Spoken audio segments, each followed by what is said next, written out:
Bismillahirrahmanirrahim. Assalamualaikum warahmatullahi wabarakatuh. Selamat datang di dokumenter ilmiah pada video kali ini.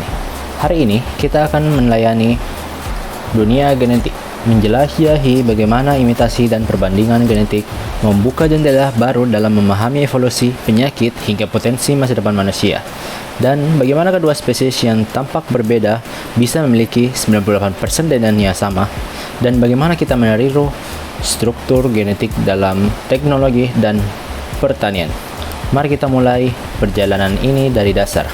Apa itu gen dan bagaimana mereka membentuk kehidupan itu?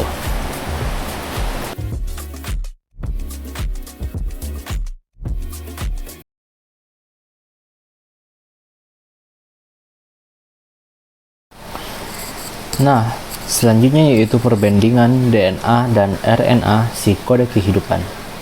Nah, di video kali ini kita akan membahas secara singkat dan jelas mengenai perbedaan DNA dan RNA, dua molekul penting yang menjadi bentuk dasar semua kehidupan. DNA dan RNA juga merupakan imitasi dari genetik. DNA adalah singkatan dari deoxyribonucleic acid, sedangkan RNA adalah ribonucleic acid. Perbedaan pertama bisa dilihat dari strukturnya. Dapat dilihat dari sebelah kiri dan sebelah kanan saya, yang memiliki bagian atau dua batang terdapat pada struktur DNA dan yang hanya memiliki pada satu batang, yaitu struktur RNA. Selain itu, DNA menggunakan gula deoksibrosa, sedangkan RNA menggunakan ribosa. Perbedaan kecil tapi berpengaruh besar terhadap stabilitas molekulnya. Keduanya terdiri dari basa nitrogen, yaitu huruf-huruf penyusun kode genetik. DNA memiliki basa adenin atau A, timin, T, sitosin, C, dan guanin, G. Tapi pada RNA memiliki timin, T, digantikan oleh urasil, U. Jadi pada peran RNA, pasangannya adalah A, U, dan C, G. Untuk selanjutnya, fungsi DNA adalah menyimpan seluruh informasi genetik suatu makhluk hidup. Bisa dibilang, DNA adalah arsip utama di dalam inti sel. RNA bertugas membaca dan menyampaikan informasi dari DNA untuk membentuk protein. Proses ini dikenal dengan nama transkripsi dan translasi. Untuk bagian selanjutnya, menariknya, RNA tidak cuma satu jenis. Ada beberapa jenis RNA, seperti mRNA atau messenger RNA, membawa pesan genetik dari DNA. tRNA atau transfer RNA membawa asam amino ke tempat sintetis protein. rRNA, ribosomal RNA, menjadi bagian dari struktur ribosom itu sendiri. DNA bersifat sangat stabil, bahkan bisa bertahan. Nah, teman-teman, apa itu genetik dan imitasi genetik? Dalam setiap makhluk hidup di planet ini, manusia, hewan, dan tumbuhan, bahkan bakteri, terdapat satu elemen kunci, yaitu menyimpan informasi tentang siapa mereka dan bahkan bagaimana mereka hidup, tumbuh, berkembang, dan bahkan mati. Elemen itu ada, DNA. Genetik adalah ilmu yang mempelajari gen, unit pewarisan kimia. Gen terdapat di dalam struktur bernama kromosom, yang disimpan di dalam inti sel. Setiap gen membawa instruksi yang membuat molekul protein tertentu, dan protein itulah yang menjalankan hampir semua fungsi dalam tubuh. Nah, teman-teman, bayangkan, di dalam DNA sebagai buku petunjuk hidup, di dalamnya tertulis instruksi dalam bentuk urutan basa nitrogen, adenin A, timin T, sitosin C, dan guanin G. Kombinasi dari 4 huruf ini membentuk kata-kata biologis yang disebut kodon. Dan kodon inilah yang menyusun kalimat genetik untuk membentuk kehidupan. Kini mari kita beranjak ke konsep penting pertama dalam dokumenter ini, yaitu imitasi genetik.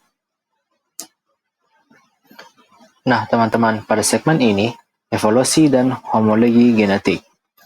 Kita hidup dalam dunia yang penuh keragaman, dari paus biru dan samudera terdalam, hingga burung kolibri yang menerapkan sayapnya lebih dari 50 kali per detik.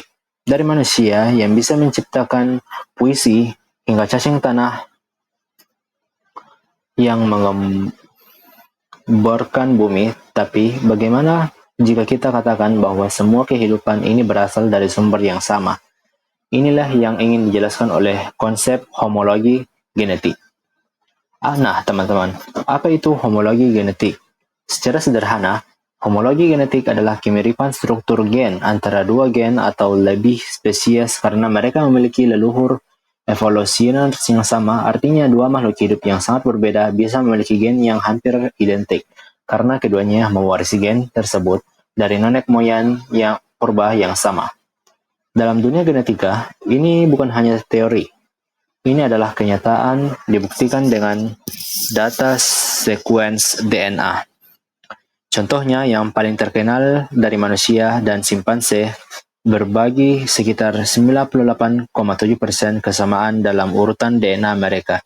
Bukan hanya angka, ini adalah cerminan betapa dekatnya hubungan kita dengan primata lain. Nah, pada kesamaan genetik di seluruh kehidupan, yang lebih mengejutkan bagi manusia juga terbagi gen dengan organisme yang jauh lebih sederhana.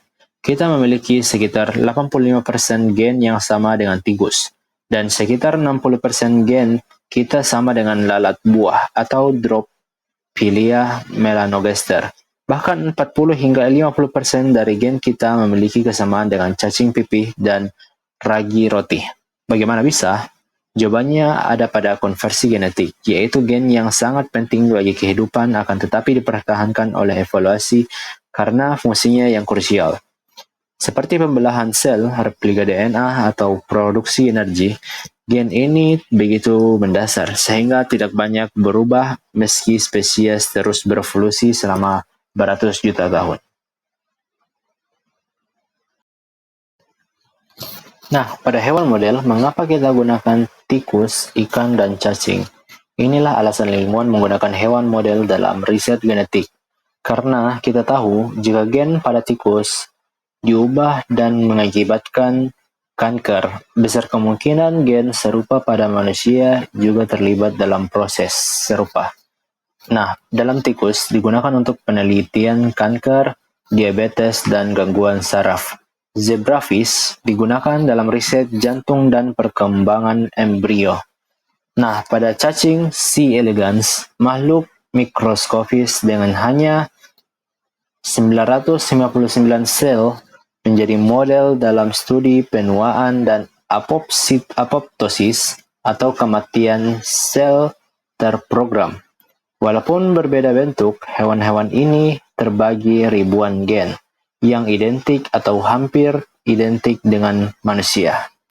Hubungan ini bukan hanya penting secara ilmiah, tetapi juga membentuk dasar kebijakan medis, terapi, dan pengolahan dan pengobatan modern. Nah, pada pohon filogenetik peta keluarga kehidupan, bayangkan jika semua spesies di bumi disusun dalam satu pohon keluarga raksasa. Pohon ini disebut pohon filogenetik dan cabang-cabangnya mewakili evolusi spesies dari nenek moyang yang sama. Dengan membandingkan urutan DNA baik dari makhluk hidup saat ini maupun dari fosil purba, ilmuwan dapat memetakan sejarah kehidupan. Kita bisa tahu kapan manusia berpisah dari nenek moyangnya bersama simpanse atau kapan burung berevolusi dari dinosaurus ke tertentu. Contohnya, dengan membandingkan DNA paus dan kuda, kita tahu bahwa paus dulunya hewan darat dan leluhurnya hidup sekitar 50 juta tahun lalu. DNA adalah waktu dan melalui perbandingan ini, pada gen hoax, bukti kuat homologi genetik. Salah satu bukti paling kuat homologi genetik datang dari gen hoax, kelompok gen yang menentukan posisi tubuh dalam embrio. Gen hoax ditemukan pada hampir semua hewan multiseluler, dari manusia hingga lalat buah, yang mengejutkan gen ini sama persis dalam banyak kasus, hanya diatur sedikit berbeda. Nah, jika gen hoax dimatikan pada lalat, maka segmen tubuh bisa tumbuh di tempat yang salah, mata di kaki atau sayap di tempat antena. Ini menunjukkan bahwa instruksi dasar pembentukan tubuh diwariskan dan dipertahankan dengan sangat konservatif dalam evolusi.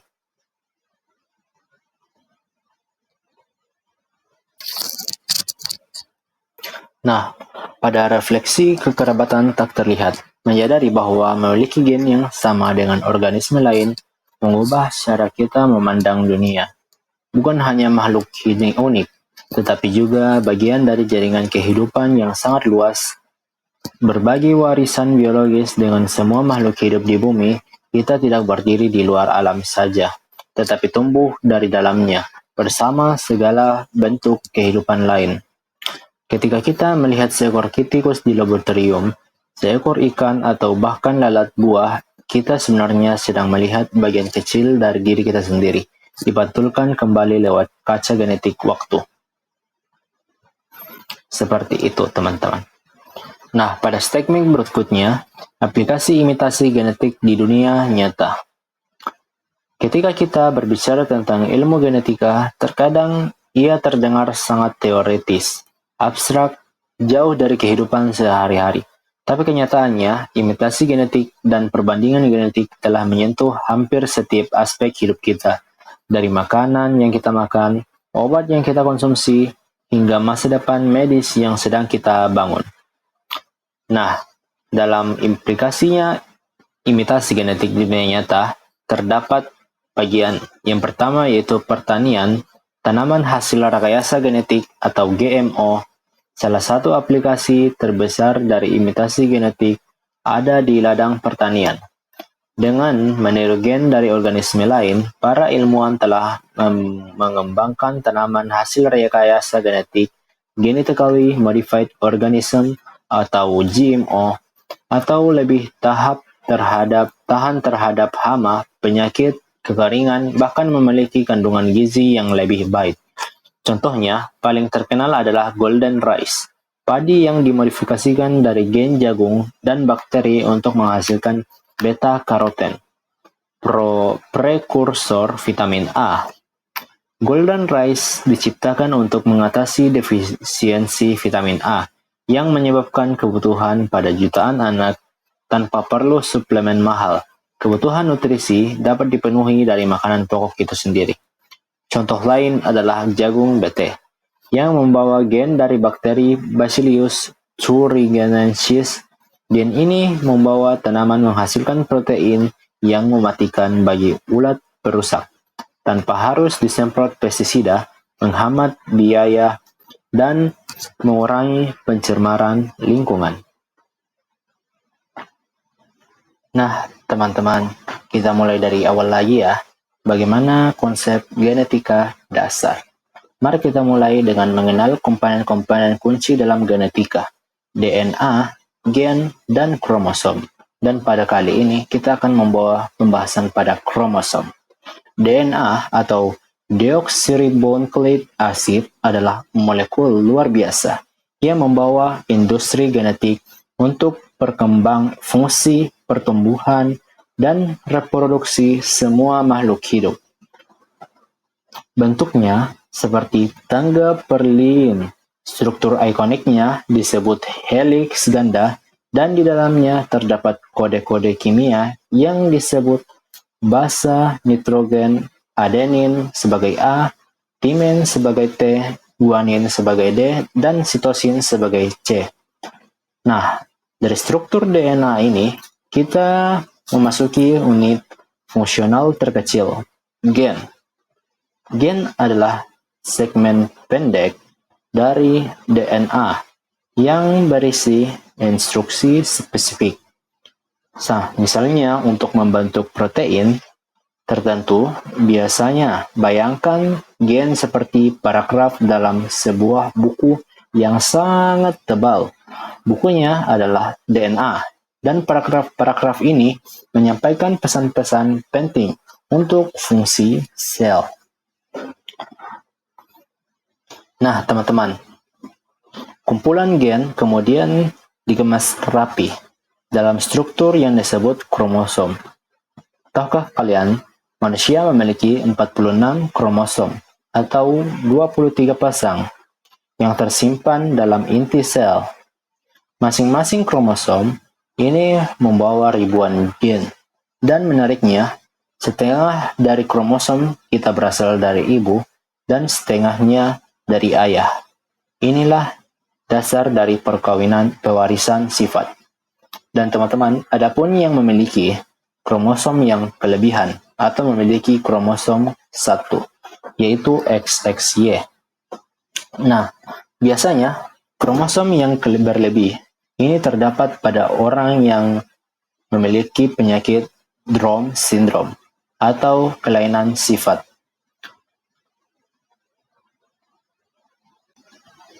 Nah, selanjutnya yaitu genotip versus fenotip. Namun, tidak semua sifat yang kita warisi terlihat langsung oleh mata. Disinilah kita mengenal dua istilah penting, yaitu genotip dan fenotip. Genotip adalah kumpulan informasi genetik yang dimiliki seseorang, kode-kode di dalam DNA yang menentukan kemungkinan sifat-sifat tertentu. Misalnya, seseorang mungkin memiliki gen untuk mata coklat atau biru, tapi hanya satu yang akan tampak secara fisik. Nah, yang tampak secara fisik itulah yang disebut fenotip. Fenotip adalah ekspresi dari genotip. Dalam bentuk nyata, warna mata, tinggi badan, bentuk wajah, dan lain-lain sebagainya. Tetapi, ekspresi ini juga bisa dipengaruhi oleh lingkungan. Jadi, meskipun dua orang memiliki genotip yang mirip, kondisi lingkungan mereka bisa menyebabkan fenotip yang berbeda. Nah, selanjutnya yaitu alel dominan dan resesif. Alel dominan biasanya dibentuk dengan huruf kapital dan alel resesif atau sebagai pembawa sifat dan biasanya digambarkan sebagai huruf kecil. Setiap sifat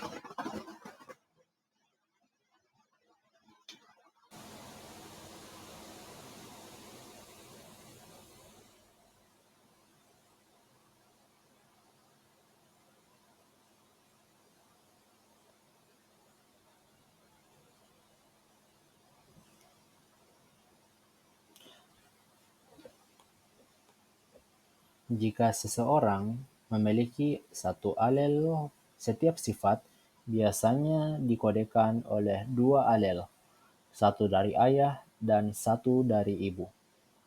Alel adalah bentuk alternatif dari sebuah gen. Disinilah konsep alel dominan dan alel resesif menjadi sangat penting. Jika seseorang memiliki satu alel dominan dan satu alel resesif, maka sifat yang tampak adalah yang dibawa oleh alel dominan.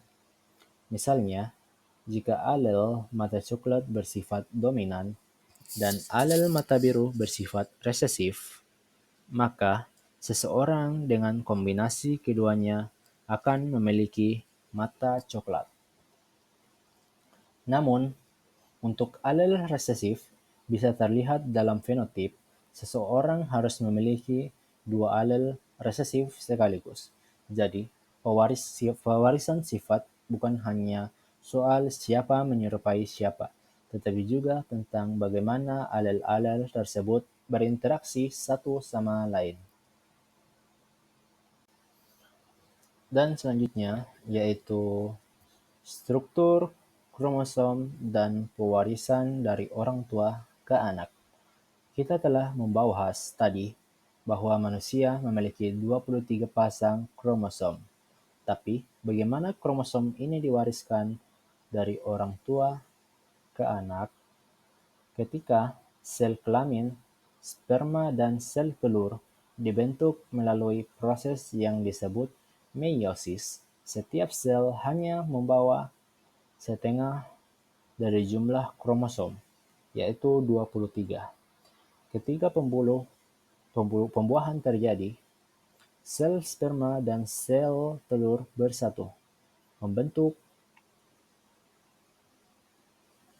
zigot dengan 46 kromosom, 23 dari ibu dan 23 dari ayah.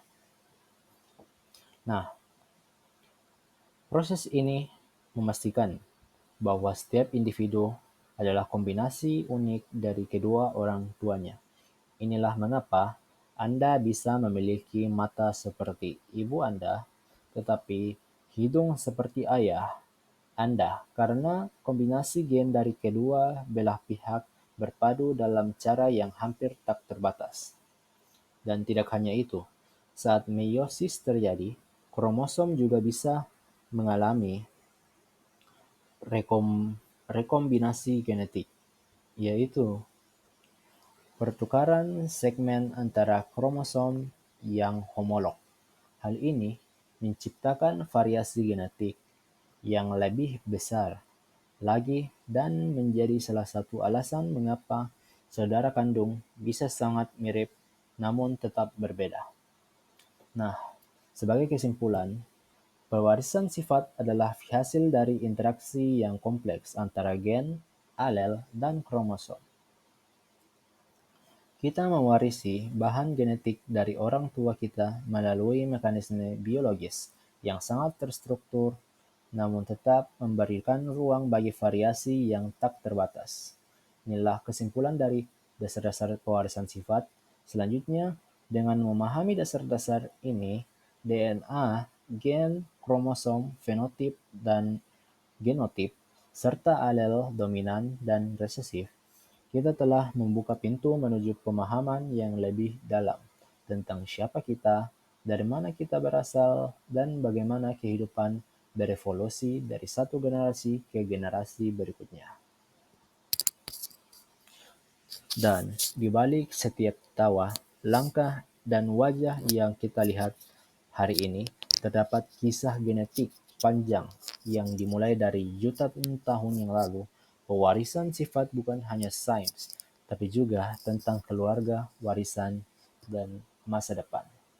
Itulah kesimpulan dari dasar-dasar pewarisan sifat. Nah, teman-teman, untuk statement garis berikutnya, untuk memahami bagaimana sifat-sifat diwariskan dari satu generasi ke generasi berikutnya, kita perlu kembali ke pertengahan pada abad ke-19, ke sebuah biara tenang di Austria. Di sanalah seorang biarawan bernama Gregor Mendel. Biarawan seorang bernama Gregor Mendel melakukan percobaan sederhana namun revolusioner yang mengubah arah biologi selamanya. Untuk latar belakang, Gregor Mendel pembuat dan eksperimen pada kacang Ercis. Gregor Mendel bukanlah seorang ilmuwan dalam pengertian modern pada saat itu. Ia adalah seorang pendeta dan guru yang menyukai matematika serta ilmu alam. Dan di taman biara, ia menanam ribuan tanaman kacang Ercis, Pisum sativum, dan melakukan persilangan secara sistematis. Mengapa kacang Ercis? Karena tanaman ini memiliki sifat-sifat yang kontras dan mudah diamati. Nah, seperti warna bunga ungu atau putih, bentuk biji bulat atau keriput, serta tinggi tanaman. Selain itu, kacang Ercis juga bisa melakukan penyerbukannya sendiri, atau self-pollination, atau penyerbukan silang, dengan mudah dikendalikan oleh manusia selama lebih dari 7 tahun. Mendel menyilangkan tanaman-tanaman ini dan mencatat hasilnya dengan sangat teliti.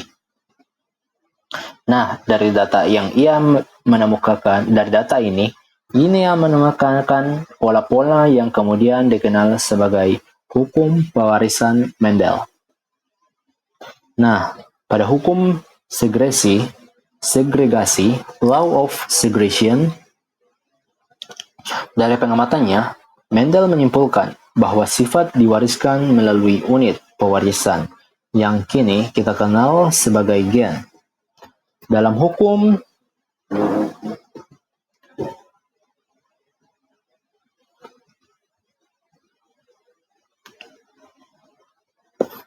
yang kini kita kenal sebagai gen. Nah, dalam hukum segregasi, Mendel menyatakan bahwa setiap individu memiliki dua alel atau setiap sifat, satu dari ayah dan satu dari ibu. Saat membentukkan sel kelamin, gamet, kedua alel ini akan dipasangkan segregasi, sehingga hanya satu alel yang diwariskan ke keturunannya. Nah, dengan kata lain, jika seseorang memiliki pasangan alel A besar, dan A kecil, nah ini adalah seorang pasangan ya, yang pasangannya memiliki A besar dan A kecil. Maka setiap gamet hanya membawa satu dari alel tersebut, baik A besar atau A kecil, atau bukan keduanya sekaligus. Proses ini terjadi saat pembentukan sel kelamin melalui meiosis, di mana kromosom yang membawa gen akan dipisahkan dan didistribusikan ke gamet secara acak. Nah, contoh persilangan mode hibrid A besar A kecil dikali dengan A besar A kecil. Untuk memahami prinsip ini lebih lanjut, mari kita lihat persilangan monohibrid, yaitu persilangan antara dua individu yang hanya berbeda dalam satu sifat. Misalnya warna bunga. Misalnya kita punya dua tanaman kacang ercis dengan genotip A besar A kecil, yang dimana A besar adalah alel dominan. Misalnya untuk warna ungu, kita ambil contoh sebagai warna ungu, dan A kecil adalah alel resesif. Dan kita akan mengambil contoh untuk alel resesifnya sebagai warna putih. Nah, jika kedua tanaman ini disalingkan, A besar A kecil dikali A besar dengan A kecil, maka setiap tanaman akan menghasilkan dua jenis gamet, satu membawa A besar dan satu membawa A kecil.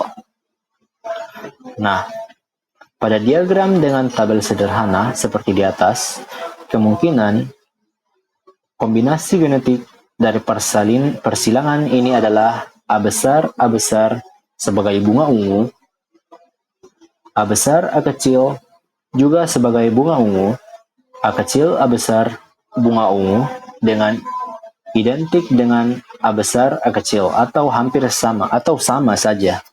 Dan yang terakhir sebagai A kecil bunga putih. Nah, dari perbandingan di atas kita mendapatkan rasio bunga ungu mendapatkan rasio sebagai 3 dan bunga putih mendapatkan rasio sebagai 1. Nah, dengan demikian, proporsi genotip adalah 1 A besar, 2 A besar A kecil, dan 1 A kecil dan A kecil.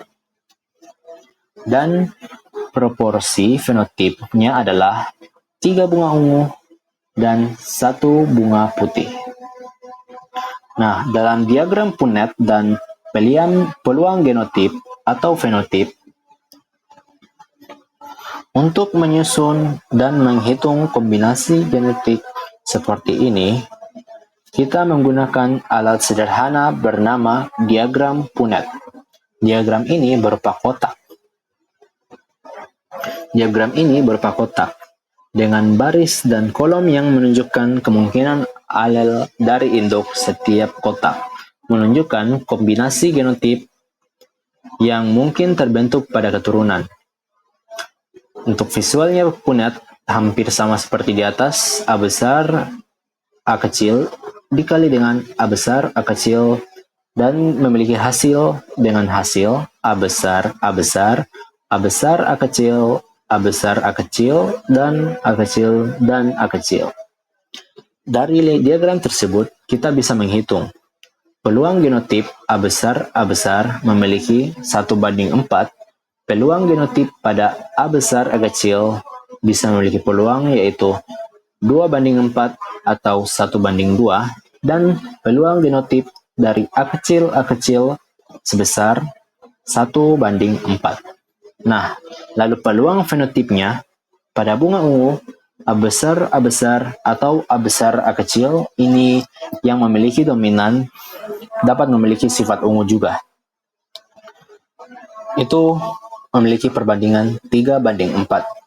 Dan bunga putih memiliki A kecil atau yang tidak memiliki dominan atau semuanya memiliki sifat carrier atau resesif, itu memiliki perbandingan 1:4.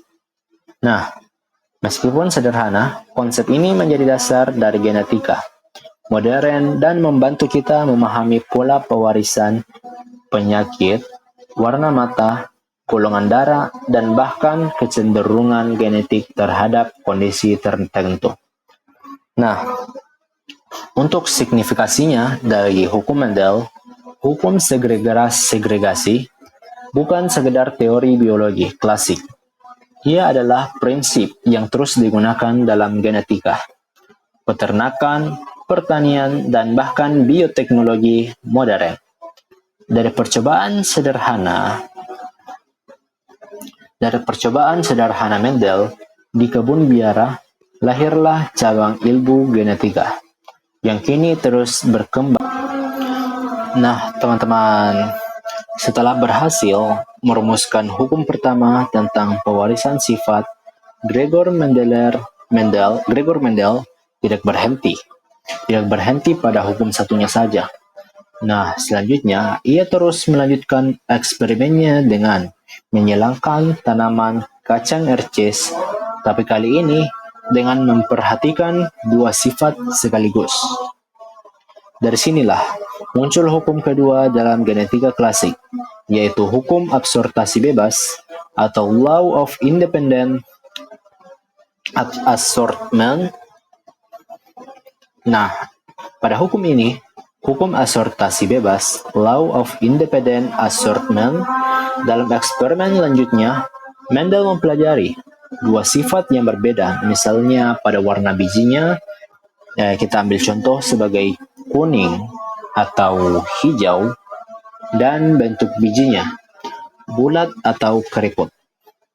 Ia menyilangkan dua tanaman dengan genotip heterozigot untuk kedua sifat, yaitu kita ambil contoh sebagai A besar, A kecil, B besar, B kecil, dikali dengan A besar, A kecil, dikali A besar, A kecil, B besar, B kecil.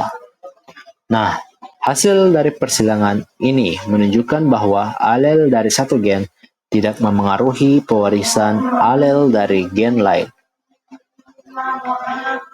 Yang artinya, alel untuk warna biji dan alel untuk bentuk biji akan diwariskan secara independen atau bebas satu sama lain. Nah, ini berarti bahwa kombinasi sifat yang diturunkan ke keturunan tidak terikat. Kita bisa mendapatkan biji kuning bulat, kuning keriput, hijau bulat, atau hijau keriput dalam berbagai kombinasi yang memungkinkan. Nah, di tingkat seluler, prinsip ini terjadi saat pembentukan gamet dalam proses meiosis. Ketika kromosom homolog berpisah, alel dari satu gen bisa berpadu dengan alel dari gen yang lain dalam berbagai kombinasi secara acak. Inilah yang menghasilkan variasi genetik yang ada. Nah, teman-teman, pada hukum Mendel 2, asortasi bebas, kita ambil contoh persilangan di hibrid. A besar, A kecil, B besar, B kecil, dikali dengan A besar, A kecil, B besar, B kecil. Mari kita tinjau contoh nyatanya. Kita menyilangkan dua tanaman yang masing-masing memiliki genotip. Nah, kita ambil A besar sebagai warna biji kuning dan A besarnya itu dominan. A kecil warna biji hijau sebagai resesif. B besar sebagai bentuk biji bulat atau dominan. Dan B kecil bentuk biji keriput sebagai resesif. Pada kedua tanaman memiliki genotip A besar, A kecil, B besar, B kecil. Yang artinya mereka heterozigot untuk kedua sifat. Nah, saat membentuk gamet, masing-masing tanaman dapat menghasilkan 4 kemungkinan kombinasi alel, yaitu A besar, A besar, A besar, B besar, A besar, B kecil, A kecil, B besar, dan A kecil, B kecil. Nah, karena alel yang diwariskan secara bebas, maka saat A besar, A kecil, B besar, B kecil disilangkan dengan A besar, A kecil, B besar, B kecil, kita akan mendapatkan kombinasi dari semua pasangan ini. Nah, teman-teman, sebagai visual di atas yang sudah saya berikan, perhitungan peluang dengan Punnett square 4 dikali 4. Untuk melihat semua kemungkinan kombinasi dari persilangan ini, kita menggunakan Punnett square 4 kali 4. Nah, dikarenakan masing-masing induk menghasilkan 4 jenis gamet. Dapat dilihat dari sebelah kanan saya, yaitu A besar, B besar, A besar, B kecil, A besar, A kecil, B besar, dan A kecil, B kecil dikalikan dengan sesamanya. Nah, dapat dilihat total kombinasi genotip yang ada 16 kombinasi, yang termasuk ada 9 menunjukkan fenotip dominan untuk keduanya. Ada kuning bulat, dan 3 menunjukkan dominan 1 atau resesif 1, kuning keriput. Dan 3 kemungkinan resesif 1, dominan 1, hijau bulat. Dan 1 kemungkinan menunjukkan resesif keduanya, hijau keriput. Nah, dalam perbandingan fenotip 9 banding 3 banding 3 banding 1, 9 diantaranya kuning bulat, 3 diantaranya kuning keriput, 3 diantaranya hijau bulat, dan 1 sisanya hijau keriput. Nah, teman-teman, mengapa pentingnya hukum ini dalam variasi genetik? Nah, hukum asortasi bebas menjelaskan mengapa anak dari 2 orang tua bisa sangat berbeda satu sama lain, meskipun berasal dari kombinasi gen yang sama. Inilah salah satu mekanisme utama di balik keragaman hayati. Dalam konteks yang lebih luas, hukum ini juga digunakan dalam seleksi tanaman dan hewan ternak, prediksi penyakit genetik multigenik, studi genetika polipopulasi. Dari di atas, variasi yang dihasilkan oleh kombinasi alel bebas adalah bahan mentah bagi seleksi alam dan menjadi landasan penting bagi teori evolusi. Nah, dengan hukum asortasi bebas, Mendel menunjukkan bahwa sifat tidak hanya diwariskan sebagai satu paket utuh, Tetapi sebaliknya, setiap sifat bisa diwariskan secara mandiri, menciptakan kombinasi tak terbatas pada keturunan dari dua induk dengan kombinasi gen yang sama, bisa lahir individu dengan sifat-sifat yang benar-benar unik. Jadi teman-teman, pada hukum kedua Mendel ini tidak hanya menjelaskan pola-pola genetika, tapi juga membuka pintu menuju pemahaman kita tentang keanekaragaman manusia dan makhluk hidup. Dan semua itu dimulai dari eksperimen biji kecil di tangan seorang biarawan yang berpikiran besar atau memiliki pemahaman yang sangat luas.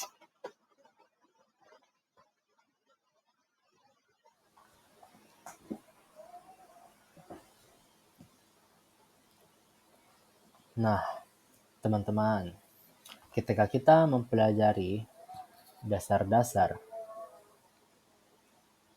pada genetika melalui hukum-hukum yang dikemukakan oleh Gregor Mendel, kita menemukan pola-pola pewarisan sifat yang tampak sederhana dan teratur. Namun, dalam praktiknya, banyak pewarisan sifat pada organisme hidup yang tidak selalu mengikuti pola Mendel secara kaku. Inilah yang dikenal sebagai penyimpangan dari hukum Mendel. Nah, dalam bagian ini, kita akan membahas 4 jenis utama dari penyimpangan tersebut, yaitu pewarisan intermediat, kedominansi, pewarisan tautan seks, dan multiple allele. Nah, pada 4 poin tersebut, kita akan membahas pada poin pertama, yaitu pewarisan intermediat atau intermediate inheritance. Nah, pewarisan intermediate atau yang juga kita dikenal sebagai dominansi yang tak sempurna terjadi ketika tidak ada alel yang sepenuhnya dominan terhadap alel lainnya. Akibatnya, individu heterozigot menunjukkan fenotip yang merupakan campuran atau peralihan dari dua alel. Nah, kita ambil sebagai contoh klasiknya, yaitu dari pewarisan intermediat dapat kita lihat pada bunga pukul 4, Mirabilis jelapa.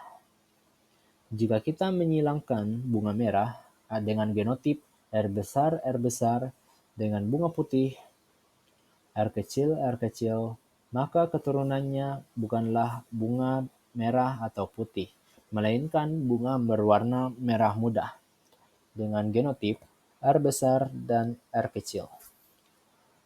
Fenotip merah muda ini muncul karena ekspresi gen R besar dan R kecil yang saling berkontribusi secara seimbang, menghasilkan warna di antaranya, warna di antara merah dan warna putih. Hal ini menunjukkan bahwa sifat tidak selalu ditentukan oleh dominansi penuh. Dalam intermediate, kita benar-benar bisa melihat bagaimana kedua alel bekerja sama, membentuk ciri khas baru yang tidak muncul dalam induk manapun.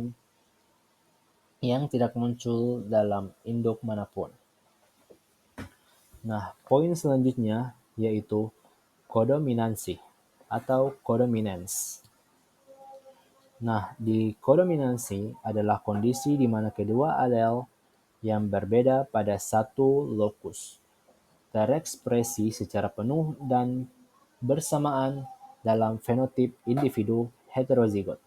Tidak seperti intermediate yang menghasilkan campuran, kodominansi menampilkan kedua sifat secara bersamaan dan sangat jelas.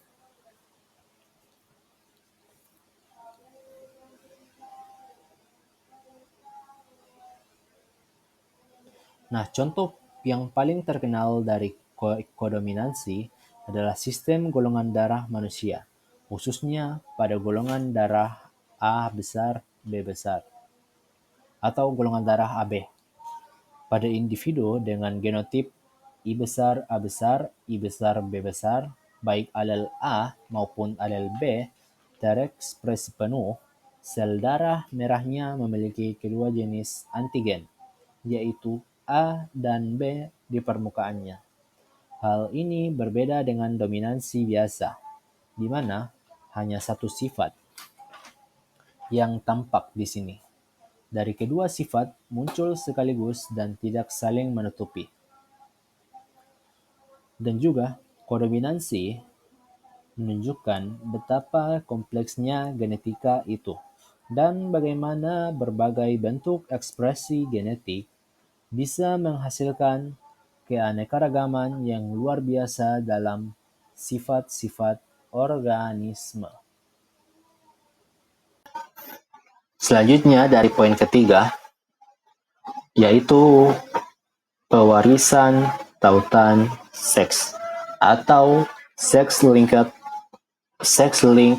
inheritance.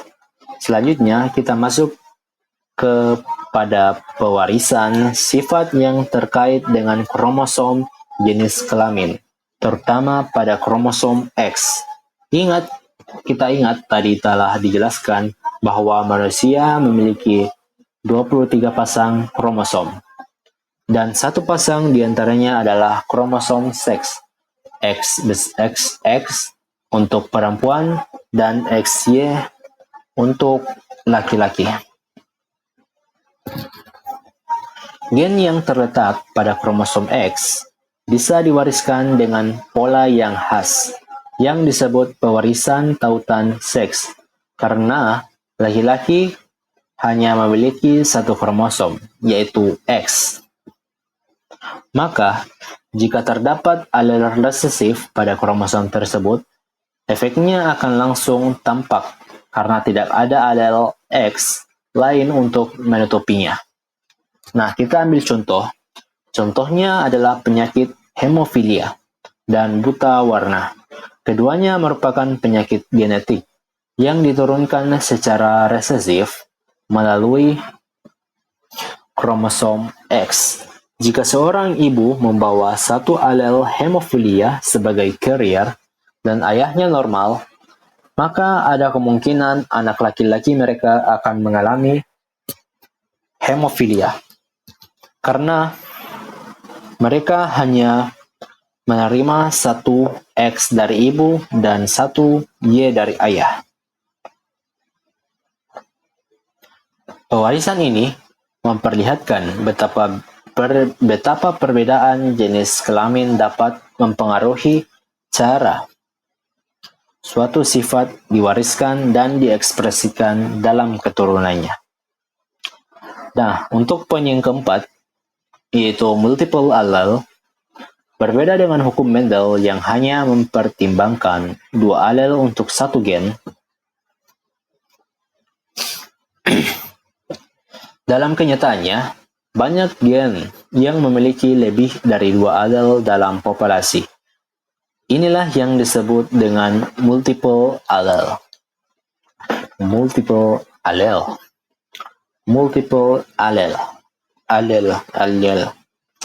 Salah satu contoh yang paling jelas dari multiple allele adalah sistem golongan darah A, B, O. Dalam sistem ini, ada 3 alel utama, yaitu I, A, I, B, dan I. Kombinasi dari ketiga alel ini menghasilkan 4 jenis golongan darah, yaitu A, B, AB, dan O. Nah, misalnya, kita memiliki IAIA atau IAI menghasilkan golongan darah A. Selanjutnya, IB atau IB menghasilkan golongan darah B. IB menghasilkan golongan darah AB atau kodominansi, dan II menghasilkan golongan darah O.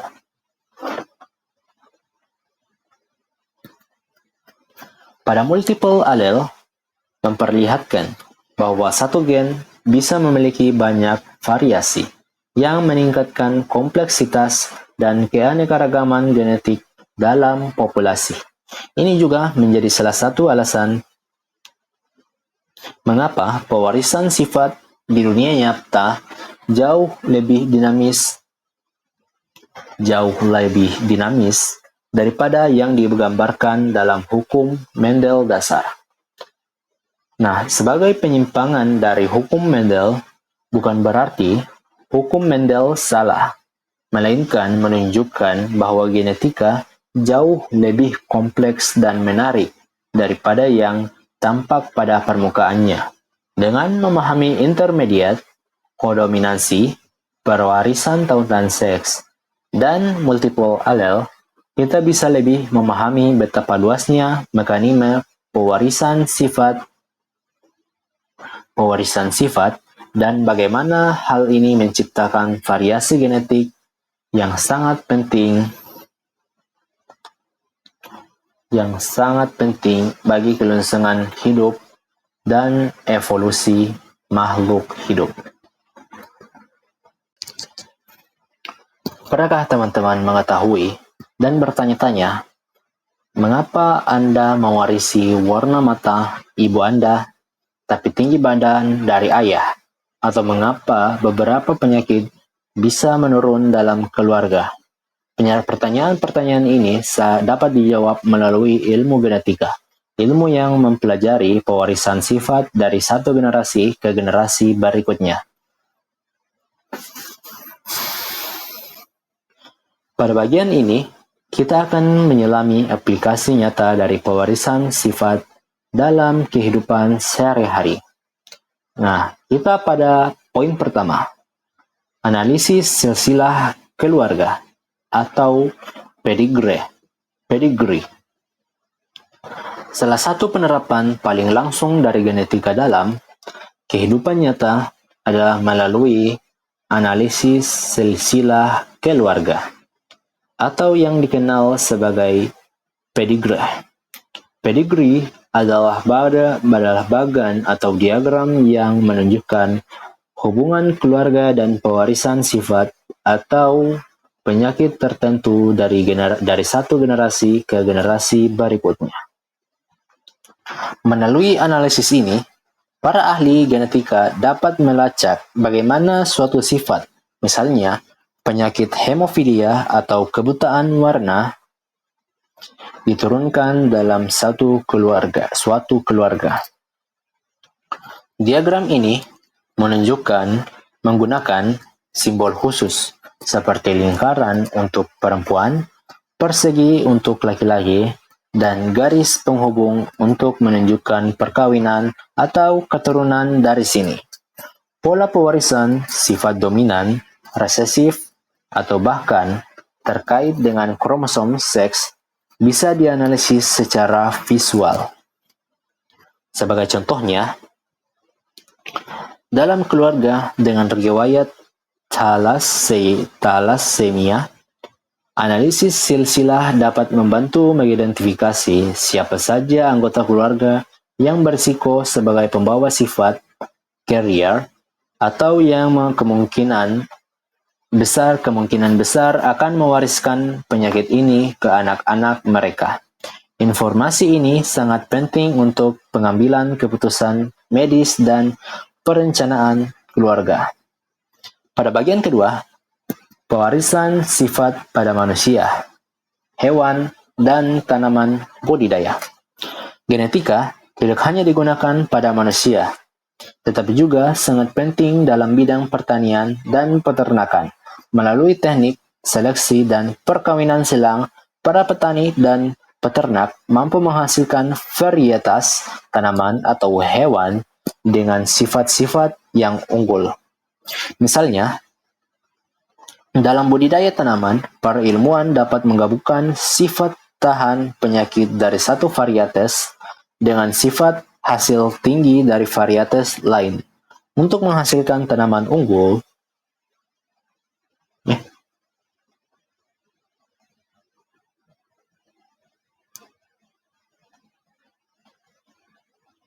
Dalam peternakan, seleksi genetis digunakan untuk mengembangkan sapi perah dan produksi susu yang lebih tinggi, ayam dengan pertumbuhan lebih cepat, atau ikan dengan tingkat ketahanan yang lebih kuat terhadap penyakit. Demikian pula, pada manusia, kita bisa mempelajari pola pewarisan berbagai sifat seperti tinggi badan, bentuk wajah, dan kompleks gen-gen dari kedua orang tua.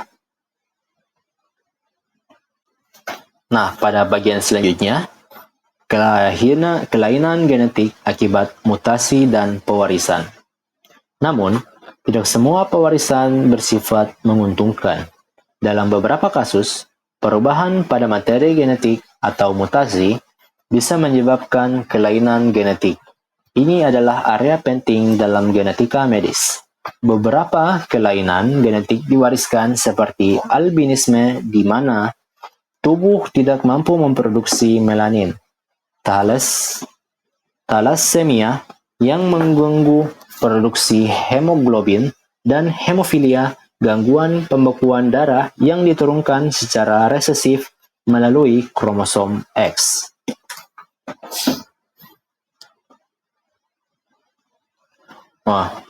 Untuk mengetahui cara pewarisan kelainan genetik, memungkinkan keluarga untuk mendapatkan konseling genetik melalui tes. Melalui tes genetika, pasangan bisa mengetahui kemungkinan menurunkan penyakit tertentu kepada anak mereka. Ini juga membuka peluang untuk pengobatan dini, terapi gen, atau bahkan intervensi medis sebelum kelahiran. Untuk bagian selanjutnya, yaitu penerapan genetika dalam kedokteran dan bioteknologi. Nah, teman-teman, penerapan genetika dalam kedokteran modern dan bioteknologi telah merevolusi dunia kesehatan. Salah satu contohnya adalah tes DNA yang kini digunakan untuk berbagai tujuan, mulai dari identifikasi forensik, uji keturunan, hingga deteksi dini penyakit genetik. Dengan teknologi sequencing genom, dokter bisa memeriksa mutasi genetik tertentu. Mutasi genetik tertentu yang berkaitan dengan risiko kanker, diabetes, atau kelainan lainnya. Hal ini memungkinkan pendekatan pengobatan yang lebih personal dan presisi yang dikenal sebagai medicine presisi atau personalized medicine. Selain itu, genetika juga mendasari teknologi rekayasa genetika seperti CRISPR atau CRISPR yang memungkinkan ilmuwan mengedit gen dengan presisi tinggi, memberikan harapan besar untuk menyembuhkan penyakit genetik yang sebelumnya dianggap tidak dapat disembuhkan. Nah, dengan memahami prinsip pewarisan sifat, kita tidak hanya mengenal siapa diri kita dan bagaimana kita terhubung dengan keluarga kita, tetapi juga membuka pintu menuju masa depan kedokteran, pertanian, dan bioteknologi yang lebih canggih. Pewarisan bukan hanya soal gen dari orang tua kepada anak, tetapi juga tentang bagaimana ilmu genetika dapat digunakan untuk memperbaiki kualitas hidup, mencegah penyakit, dan menciptakan generasi yang lebih sehat. Nah, teman-teman, setelah menjelajahi dunia genetika dan fondasi hukum Mendel hingga aplikasinya dalam kehidupan nyata, tibalah kita di akhir pembelajaran ini. Mari kita bersama-sama merenungkan kembali apa yang telah kita pelajari. Kita telah memahami bahwa genetika bukan sekedar teori.